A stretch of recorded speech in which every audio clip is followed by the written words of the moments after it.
Content warning. This piece includes descriptions of animal death, threats, and unsettling behavior that some viewers may find disturbing. 3 hunting trips. 3 nights that began like any other. A seat in a stand, a tin of coffee, the soft scrape of brush underfoot.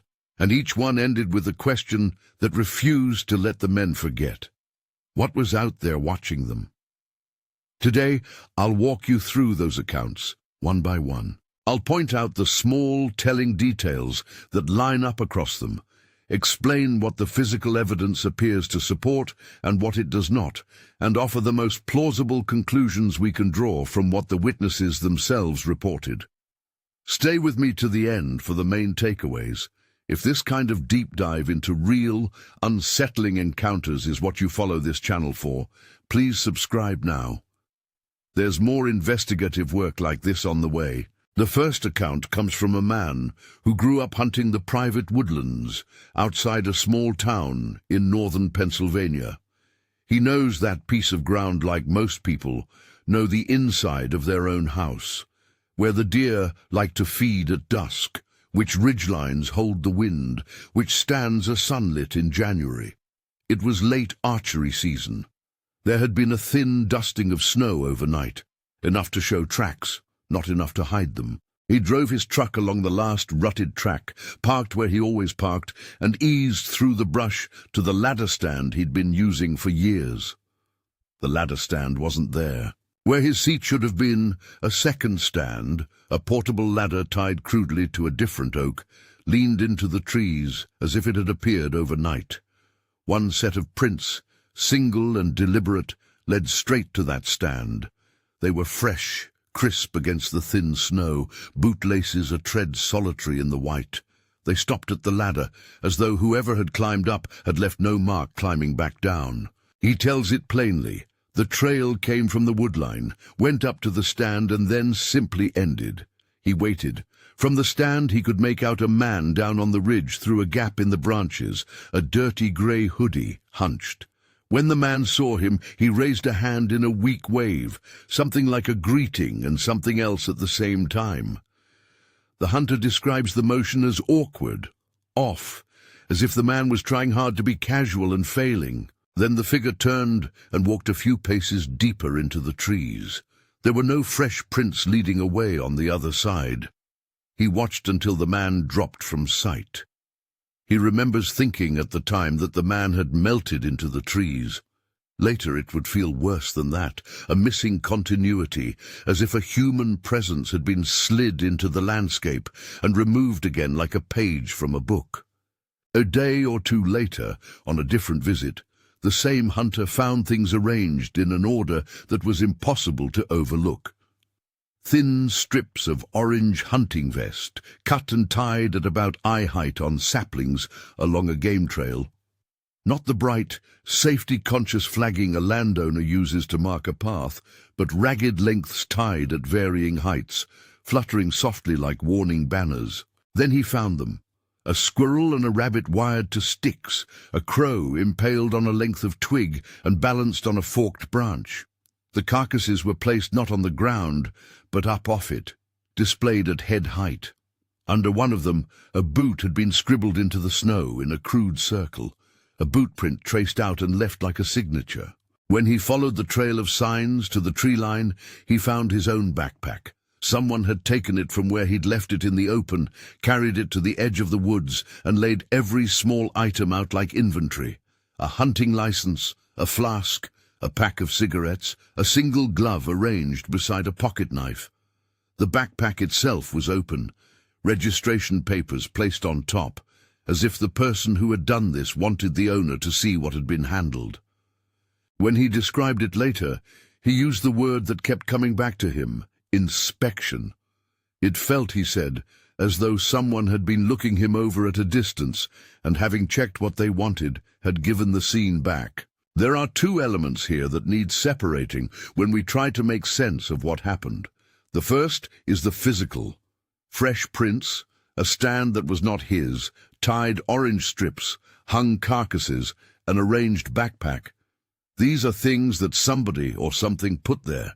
They have shape, they occupy space, and they can be documented, photographed, measured. The second is the interaction. The man in the hoodie who waved and then, by the hunter's account, seemed to vanish without leaving prints heading away. That second aspect pushes this account away from mere theft or vandalism and towards something that feels like surveillance, performance, or intentional signaling. A short, direct quote the hunter offered to a later interviewer captures the feeling. He raised his hand like he knew me, but I didn't know him. It is a small sentence, but it carries the double weight of recognition and dislocation.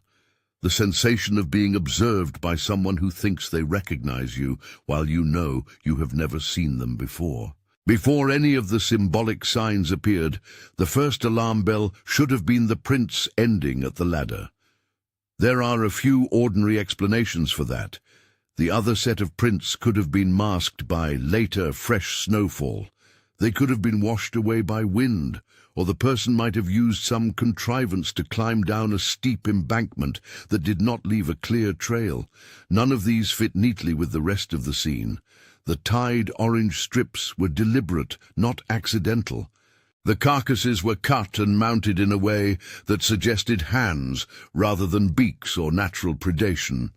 And the backpack, that arrangement of personal items laid out on the edge of the wood, is the piece of evidence that shifts the needle towards human agency with intent. A few days after he reported the incident, the landowner told him that Game Commission officers had found a makeshift shelter in a hollow about a mile away. They discovered some of the stolen gear there, a couple of packs, a tarpaulin, an old sleeping bag, and remnants of small animal bones. The officers described the shelter as rudimentary, more a place for someone to wait out a season than a permanent camp. That discovery, reported to the hunter, is crucial because it confirms something tangible. There had been human occupancy in the area by someone who had no right to be there and who had appropriated items left behind. It also removes, for this case at least, the comfortable alibi that everything might be explained by wandering predators or a prank from a known neighbor. Even with that confirmation, several questions remain. Why stage the carcasses at eye level, rather than leave them on the ground for scavengers? Why tie orange strips, which would draw attention, instead of hiding? The hunter was frank about the emotional response. He felt watched, then toyed with, then threatened. He could not say, and had no evidence to claim, that the person intended to kill or to cause physical harm. What he could say was that someone had crossed a psychological boundary. They had taken his solitude as a stage and arranged scenes on it.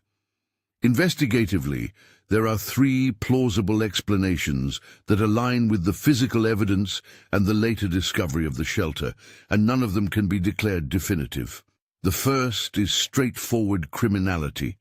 A trespasser or would-be poacher who made use of the land and, perhaps finding a hunter present, engaged in behavior to intimidate. This person could be mentally ill or simply malicious. They might have staged the items as a warning or as a form of control. The second is ritualized behavior of some sort. An individual or group using animal parts as markers or signals. This does not imply anything supernatural.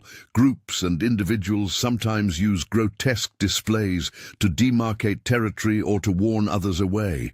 The third possibility is that some of the signs began with natural causes and were then rearranged by a human observer to give them meaning. Scavenging animals leave carcasses in trees, and later a person could have moved them to send a message. What the evidence most reliably supports is a human hand. The shelter and stolen gear are the clearest proof that someone had been living off the land and going through belongings. The staging of items and the visible deliberate tying of strips in sighted locations suggests intention rather than random animal activity. That said, the odd detail of the print stopping at the ladder remains strange. If we accept that someone climbed up and then down, why are there no return marks? Did they duck beneath snow, use a vehicle, or retreat under cover in a way that left no trace that the hunter could see hours later? We do not know. The hunter did what many of us would do. He reported the scene to local authorities, took photographs where he could, and cleared out of that stand for a while. He changed his routine. He stopped hunting alone in that area. The psychological footprint left by being both observed and then deliberately staged against is often greater than the physical loss of an item. The man who told the story said months later that the feeling of being seen had stayed with him, a small, lodged anxiety about stepping into a quiet wood alone. There is a short testimonial moment he gave which underlines his moral friction. Seeing my pack laid out like that felt like reading a private diary. That phrase gets at the violation, not simply that property was taken, but that private things had been exposed and judged in public space. Between the tangible and the speculative, one truth stands out: solitary hunters are vulnerable. The woods that invite quiet and concentration also offer perfect cover for someone who wishes to approach unseen. A ladder stand, for all its apparency, is a small, easy-to-ambush place when only a single person occupies it. The hunter altered his habits after that season. He began to go out with a partner. He varied his routines. He started carrying a small GPS locator in his pack and always told someone his expected route. None of that undoes what happened. It only acknowledges the prudence forced on him by an encounter that blurred the line between being observed and being trespassed upon. We move now to the second account, which shifts geography and texture. This one comes from a grandson, the witness, recounting a trip to an older man's hunting lease in Crockett, Texas. The structure here is different. Instead of a solitary seat in deep snow, the night opens in a creaking, weathered hunting cabin and a clear, warm Texas dusk. The narrator frames the trip as a family affair, a rite passed down from his grandfather, long drives, the smell of stale coffee, a creaky porch rail, and a house with thin walls that carry sound in an intimate, unnerving way. On the first evening, through binoculars, the grandson saw movement at the tree line. He remembers the shape of a figure watching them from a distance, a dark, still silhouette that might have been a person. His grandfather, an experienced hunter used to assessing risk, shrugged it off. He had seen plenty in his years: deer in the wrong place, a neighbor cutting through, kids on ATVs. Probably a hunter, he said, and returned to his task of gutting and dressing the deer they had taken that afternoon. But that night, the mood shifted from routine to peculiar. When they returned to the carcass the next morning, what had been a clean kill bore signs of interference, claw marks and unusual bite patterns that the grandson could not fit into the catalogue of predator behavior he knew. He was tentative in how he described it.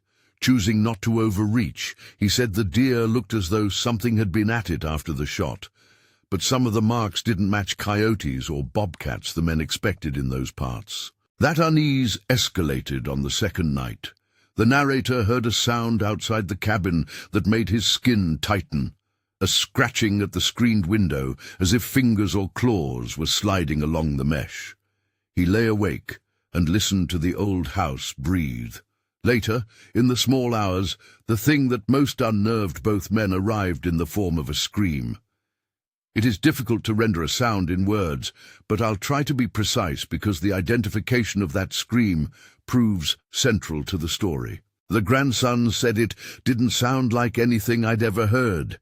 It had a human-like cadence and a rawness, a high pitch and an interwoven rumble, so that it sat at the edges of categories, not quite shriek, not quite animal anguish. It was loud, close, and it changed the chemistry of the night. The ensuing hours turned claustrophobic. Something moved around the cabin perimeter. Heavy footsteps, as if a large body paced the siding, knocks and slams that struck the door in irregular, insistent bursts. The grandfather fired rounds through the door at one point, not to kill, but to stop whatever or whoever was out there. It is important to be careful about language here. The gun was fired into the door. No one inside claims to have seen the attacker being struck, and no body was found. A deputy later arrived, searched the area, and reported inconclusive evidence. That word recurs in both this account and the others. Inconclusive. Things had happened, noises had been made, but physical traces were insufficient to lay out a definitive criminal sequence. For the grandson, the worst part was the lingering moral uncertainty. There was a moment, he says, when he wondered whether someone out there had been in trouble, hurt or lost and in need of help, and whether their reaction, defensive, fearful, aggressive, had closed them off from rendering aid. He felt a distinct aftertaste of guilt. The grandfather's response, in contrast, was blunt and pragmatic. You protect yourself and your family first. Both positions are defensible. Neither resolves the that-night question of whether what screamed in the dark was an animal in distress, a person crying out, or something less easy to classify. Here we must pause to interrogate the sound as evidence. Auditory identification at night, when adrenaline is high and the brain is primed for threat, is notoriously unreliable. Many hunters and rural residents have told me about misidentified calls. Foxes that mimic human laughter, owls with oddly phrased calls, coyotes with a pained warble. At the same time, people can and do make primal, ear-splitting screams for a variety of reasons: pain, intoxication, psychological breakdowns. There is also the uncomfortable possibility that someone was imitating an animal to cover criminal intent. The deputy's inability to find decisive proof does not erase the reality of the distress the men felt, but it does mean we must resist settling on one explanation. One short quote the grandson offered captures the night's unreliability. It sounded almost like a human, but wrong, like the sound was trying to be both. The phrase, trying to be both, is telling. It suggests the scream sat between categories, and therefore resisted easy classification. That is central to the unfolding pattern across these accounts.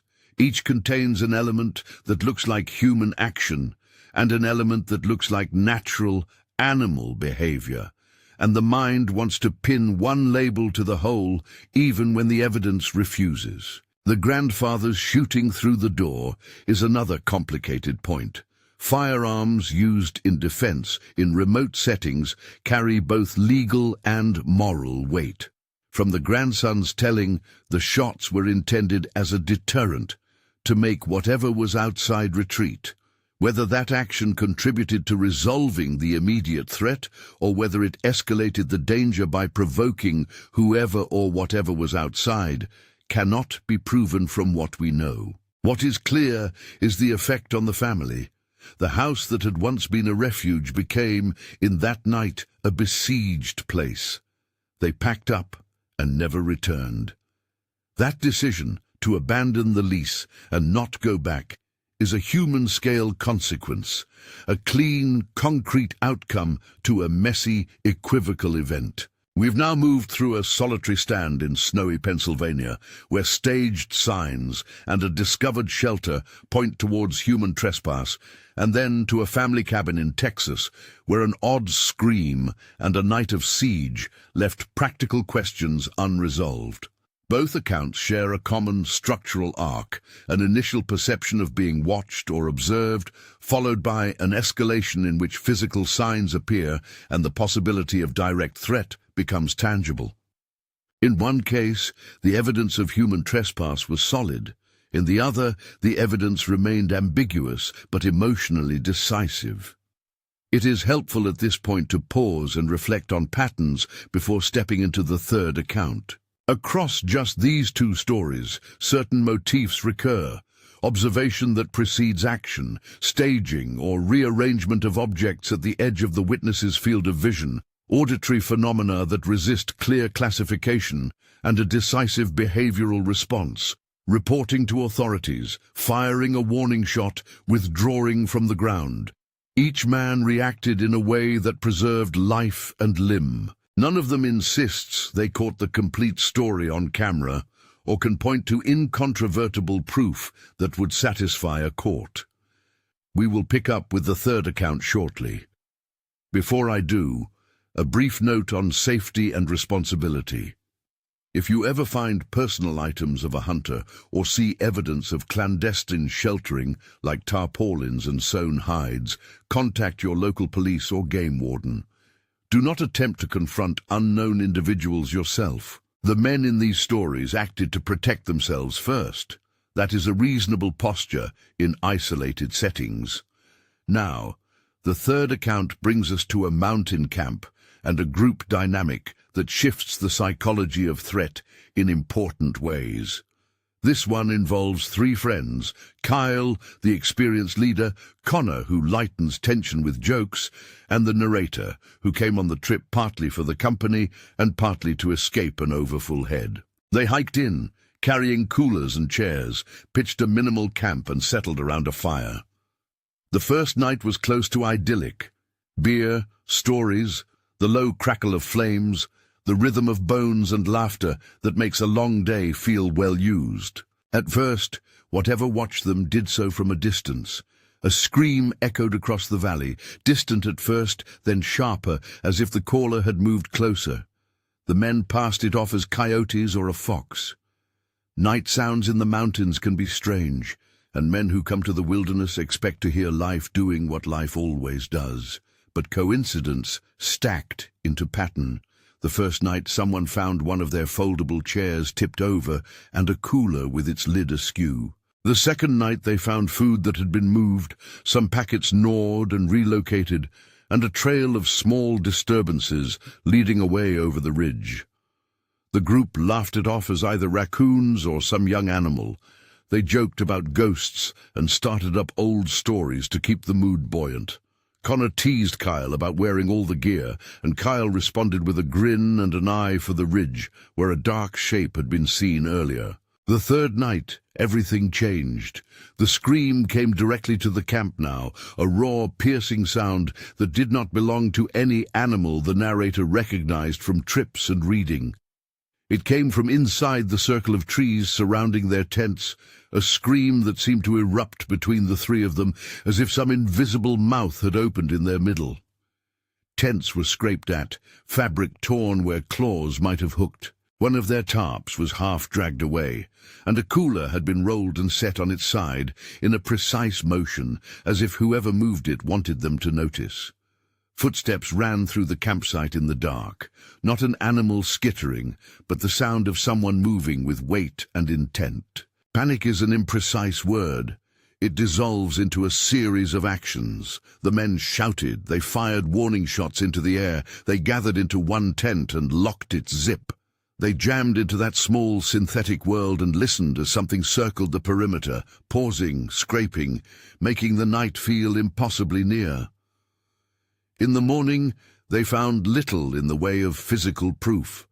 Minor tears in canvas, a few disturbed packs, small prints that could not be matched to any of their boots. No one had seen a face.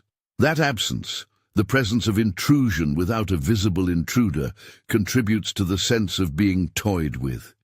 It is one thing to confront a person on a ridge, and another to wake up and find your things have been inspected and left as if with dispassionate intention. This sequence, distant scream, closer disturbance, objects moved, a scream erupted within camp, is the most immediate of the three cases. The terror here is collective. It is the way fear multiplies when shared. The three men left at dawn, carrying a coated silence between them. They talked little on the drive home. In a later conversation between them, they argued about whether to report the incident. The narrator said later that fear and the embarrassment of not having a neat story to tell, no assailant caught, no corpse found, led them to keep it quiet, to shrug it off in a way that would be less alarming to friends and partners back home. I'll stop here for a moment, because this is where the common threads begin to braid together into something that demands scrutiny. Footprints stopping at the base of a ladder, carcasses hung at eye height, backpacks laid out like possessions put under inspection, screams that sound almost human, but not quite, people firing into the night and packing up their lives in response. These are the repeating motifs. Some of them we can explain with reasonable confidence. The shelter with stolen gear found by officers in Pennsylvania ties that case to human trespass. The door fired upon in Texas and the absence of evidence that could tie the event to predator behavior point toward a human proximate cause, or at least to an actor who wanted to be perceived as human. The mountain camp strikes at another nerve entirely. What do you do when the group improvises survival and the evidence is ephemeral? There are a number of plausible explanations that could cover one, two, or all three of these events. A person or group intent on marking territory, whether through intimidation, deranged ritual, or a desire for control, could explain the staged items and the shelter. Opportunistic criminals or poachers might take gear and rearrange it to misdirect. Predators and scavengers unquestionably explain some physical marks and moved foodstuffs. Sound mice identification plays its part. Night noises conflate in the dark, and the mind tries to fit them into familiar categories.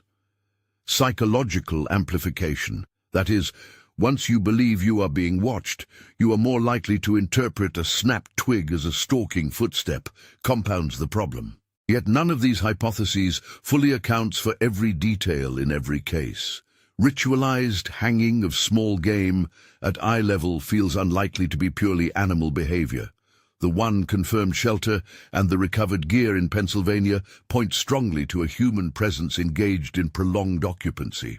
At the same time, no witness in these accounts claims to have seen the perpetrator in daylight and in person, with identification and motive established. Instead, we are left with fragments, signs, sounds, and the deep residual fear lodged in each man's memory. I will continue with the investigation in the next segment, looking more closely at the small, concrete details, the patterning of prints, the placement of items, the timing of screams, and what they suggest when taken together. I'll also circle back to the way law enforcement in each location responded, and what that response tells us about jurisdiction, proof, and the difficulties of pursuing cases in remote places. For now, though, consider this. Each of these men left the woods with something more than a story. They carried a narrowing of their world, a new rule that says go with company, tell someone where you're going, and be prepared to leave without taking the risk of finding closure in a place that no longer feels private. What unites these three accounts is not a single, neat explanation, but a cluster of recurring behaviors and traces that point stubbornly in one direction. People alone or in small groups on open ground become visible and therefore vulnerable. And in at least one of these cases, a human presence was definitively living off the land and handling other people's belongings. Having walked through the incidents themselves, I want now to pull apart a few of the smallest details, the ones most likely to be overlooked in a quick retelling, and show how they change the balance of probabilities when set next to each other. Begin with the prints. In the Pennsylvania account, the trail appears with the kind of clarity only a light dusting of snow can give. One set of boot prints leading to a ladder stand, and then terminating as if the owner of those prints had stepped into another medium. That image is disconcerting for obvious reasons, but it is also ambiguous in forensic terms. Snow is a fragile record. Wind, sun, and temperature shifts can erase or blur a trail within hours. A person can also use the landscape, hollows, dense brush, a vehicle parked out of view, to break a return trail that would normally be visible in open snow. The important point is not to declare how the trail ended, but to note what the termination does psychologically. It deprives the witness of continuity. When there is no return trail to follow, the observer is left with the impression of an impossible disappearance. That impression is a force of its own. It shapes subsequent perceptions, magnifies odd arrangements, and makes ordinary sounds seem sinister. Now consider the staging. The tied orange strips, the small game mounted at head height, the backpack laid out with intention. These are acts that carry meaning. Humans mark, signal, and communicate with objects. Animals do not tie clothing to trees. Scavengers do not take the time to array items in a deliberate tableau. That does not on its own tell us motive. Intimidation, mockery, a ritual code, or merely a deranged curiosity are all plausible. But it does point to a human actor using symbolic display. The Pennsylvania shelter recovered by game officers provides the strongest corroboration that a person or persons were operating in the area in a sustained way and had access to the equipment that later turned up arranged at the tree line. That link is crucial. It converts a handful of uncanny signs into evidence of prolonged human presence. Contrast that with the Texas house siege. There, the balance swings toward ambiguity. Physical traces were limited. The deputy described the scene as inconclusive. The marks on the deer could plausibly be the work of canids or scavengers, even if some of the patterns raised questions for the men on the ground. The scream, which the grandson described as almost human but wrong, is the sort of auditory anomaly that, while vivid to witnesses, resists objective classification. Acoustic ecology tells us that at night sounds travel oddly, calls and echoes are distorted, and the brain, hardwired to detect threat, will seek a human template in ambiguous noises because sociability and threat both obey human-shaped patterns. The Texas episode therefore remains evidence of a terrifying night, but not proof of a human assailant. The act of firing through a door is, for the householders, a clear defensive response. For investigators, it is a use of lethal force that would require facts the deputy could not supply. Who was out there, whether it was a person, and whether a crime had been committed? The absence of decisive physical evidence keeps this account in a different evidentiary class from the Pennsylvania case. The mountain camp bridges those classes in a different way.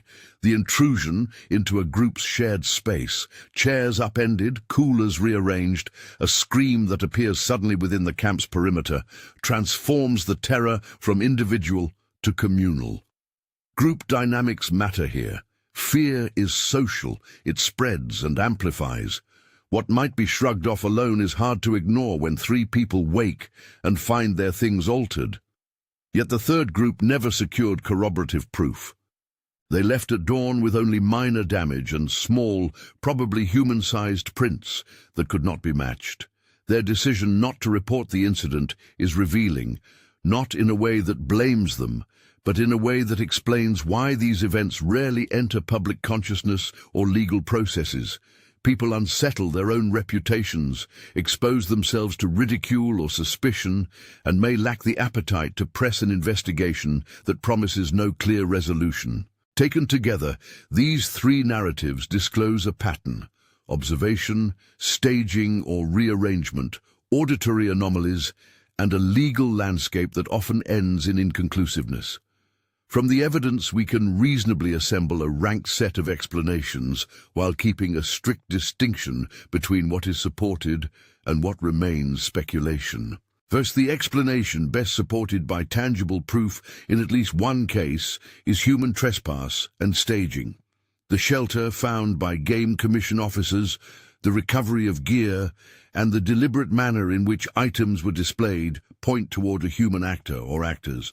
People trespass, people steal, people also sometimes mark territory in ways intended to be seen and read by other humans.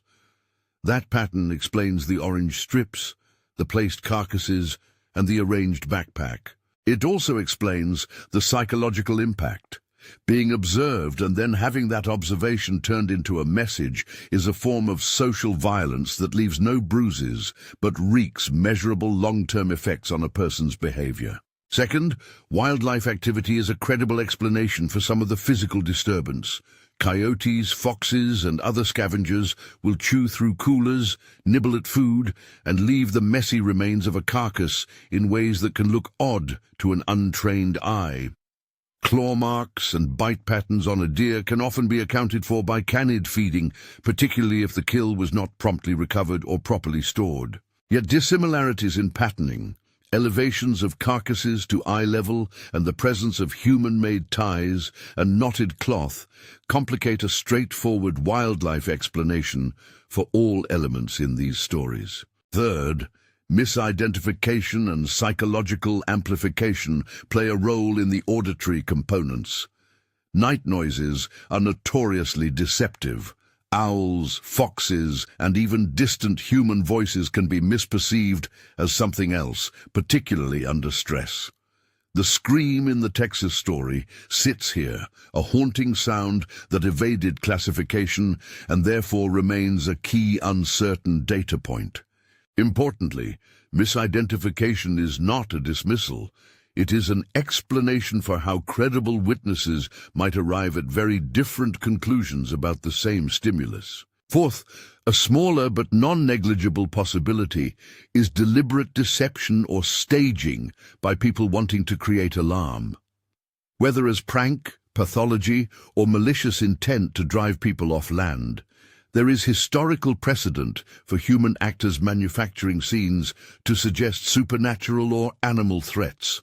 This explanation fits the Pennsylvania staging and the way items were arranged for inspection, but it requires motive, and motive in these cases is opaque. We should not assume theatricality without further evidence. Finally, and only as a residual category, stand explanations that invoke the unknown or the unclassifiable. I'm deliberate about where I put that line. The title of this piece asks us to unveil the terrifying truth, and we must respect both the human desire for closure and the limits of the evidence. The unknown must not be conflated with the supernatural. Rather, it is the territory of incomplete data, where the simplest and most conservative claims are that some incidents remain unresolved, and that unresolved events impose costs on those who experience them. There are also institutional realities that shape how these stories are recorded, investigated, or quite often not pursued. Rural jurisdictions typically lack the personnel and forensic resources of urban precincts. Game wardens specialize in wildlife enforcement and conservation. They are not always equipped to pursue psychological harassment or clandestine habitation unless an obvious crime is present. Deputies called to a non-violent, inconclusive scene will file reports and may check for occupancy or stolen property, but without witnesses, physical evidence, or a recovered suspect, there is often little beyond the report itself. That structural paucity helps explain why so many incidents go unresolved and why many witnesses, out of fatigue or embarrassment, choose silence over the uncertain route of formal complaint. We must also recognize the cultural scripts at play in hunting communities. There are codes of self-reliance, go in, take care of your business, and get out, that are adaptive in wilderness settings, but can also encourage a stoicism that leads to underreporting. Men in several of these accounts describe an internal negotiation between fear and pride, between the desire to be safe and the desire not to make a fuss. That negotiation often ends with a practical response. Vary your route, stop going solo, pack up, rather than with an investigatory outcome. Such behavioral adaptations are legitimate responses to threat, but they also hide patterns. If everyone changes their habits, rather than pressuring institutions to investigate, we fail to build a public record that might reveal serial perpetrators or systemic issues. Another point worth exploring is motive. Why stage carcasses and tie bright cloth in a place where hunters, farmhands, and game wardens pass? There are several motives that fit the observed behavior without assuming a single actor fits all incidents. One motive is territorial signaling. A person or group hostile to outsiders may mark their local terrain to warn trespassers away. A second motive could be intimidation or assertion of control, where someone seeks to manipulate the emotional life of another to make a hunter feel watched and unsafe. A third possibility is opportunism blended with performance. A thief who steals items for resale also goes out of their way to arrange them as a form of mocking exhibition, perhaps to deter the original owner from pursuing. Each explanation carries different social and criminal implications, but none demands invoking extraordinary phenomena. As we weigh the evidence, it is also essential to keep the human consequences central. Practical adjustments, never hunting alone, carrying a communication plan, changing routines, are effective behavioral precautions, but they also mark a loss. These men describe an alteration in how they experience the outdoors. The wood that once offered solace now signals risk. The hush between tree trunks is no longer a private thing, but a possible vector of observation. There is dignity in the choice to adapt, and there is grief in the loss of easy, solitary communion with nature. That grief is part of the narrative truth here. There is also the residual psychological aftershock to consider.